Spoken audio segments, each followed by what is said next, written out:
আসসালামু আলাইকুম, সবাই কেমন আছেন? আশা করি সবাই ভালোই আছেন।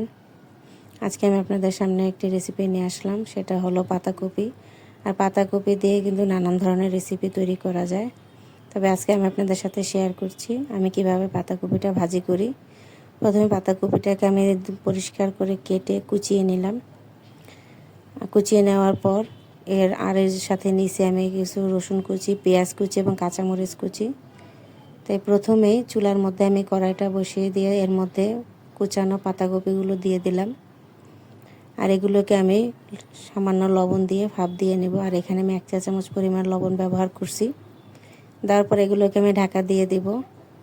আপনারা কিন্তু ভাপ দেওয়া ছাড়াও পাতাকপিটা রান্না করতে পারেন, কিন্তু আমার মনে হয় ওইভাবে রান্না করলে যে পানিটা ছাড়া আর এটা শুকাতে শুকাতে এটার স্বাদটা নষ্ট হয়ে যায়, ওটা ওরকম স্বাদ লাগে না। তাই আমি এই জন্য প্রথমেই এগুলোকে লবণ পানি দিয়ে ভাপ দিয়ে নিলাম। এই তো এগুলো প্রায় 90% মতন যখন সিদ্ধ হয়ে যাবে, তখন আমি একটি ছিদ্রযুক্ত জালির মধ্যে ঢেলে পানিটা ঝরিয়ে নেব। তারপর সেই একই পাত্রে আমি এখন দিয়ে দিলাম তেল। তেলটা গরম হয়ে আসলে এখন আমি দিয়ে দিব কালো জিরার ফোড়ন। এখানে আপনারা আস্ত জিরাটাও দিতে পারেন, আবার পাঁচফোড়নটাও ব্যবহার করতে পারেন। তারপরে দিয়ে দিলাম এখানে 2টো রসুন, শুকনা মরিচ। যখন এগুলোকে একটু ভাজা হবে এবং এর থেকে একটু সামান্য গ্রান বের হবে, ওই মুহূর্তে আমি এখানে দিয়ে দিলাম রসুন কুচি আর পেঁয়াজ কুচিটা। আর এর সাথে সাথে আমি দিয়ে দেবো কাঁচামরিচ। যেহেতু এর মধ্যে আমি কোনো গুঁড়া মরিচটা ব্যবহার করব না, তাই এখানে আমি বেশ খানিকটা কাঁচামরিচই ব্যবহার করছি।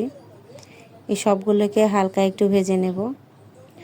আর একটা পাকা টমেটো আমি এখানে কেটে ছোট টুকরো করে নিলাম। এগুলো যখন হালকা ভাজা হয়ে যাবে, ওই মুহূর্তে আমি পাকা টমেটোটা দিয়ে দিব। আর এগুলোকেও নেড়ে চেড়ে নেব যতক্ষণ না পর্যন্ত টমেটোটা একটু নরম হয়ে আসে। আর টমেটোটা নরম হয়ে আসলে আমি এখন দিয়ে দিব আমার পানি ঝরিয়ে রাখা সেই পাতাকপিগুলো। যেহেতু এগুলো একটু গরম ছিল, তাই আমি হাত দিয়ে ধরতে পারছিলাম না, তাই খুন্তি দিয়ে এগুলোকে আমি দিয়ে নিলাম।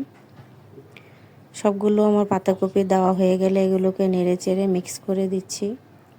আর এই মুহূর্তে আমি এখন কোনো আর ঢাকা দেব না, যেহেতু আমি পাতাকপিগুলোকে আগেই মোটামুটি ভালোভাবে সিদ্ধ হয়ে নিছি। আর যে 10% বাকি ছিল, এগুলো আমার এইভাবে নাড়াচাড়ার মধ্যেই সিদ্ধ হয়ে যাবে। এখন এগুলোকে ভালোভাবে মিক্স করার পর আমি দেখতে পেলাম নিচে সামান্য পানি জমছে। এগুলোকে একটু ছড়িয়ে দিলাম আর অপেক্ষা করব কিছুক্ষণের মধ্যে যখন পানিটা শুকিয়ে আসবে। আমার পানিটা যখন সম্পূর্ণভাবে শুকিয়ে আসছে, ওই মুহূর্তে আমি এখন দিয়ে দিলাম ধনিয়া পাতা কুচি।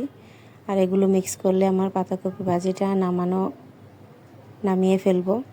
আর এভাবে কার কার ভালো লাগে আমাকে কমেন্টে জানাবেন।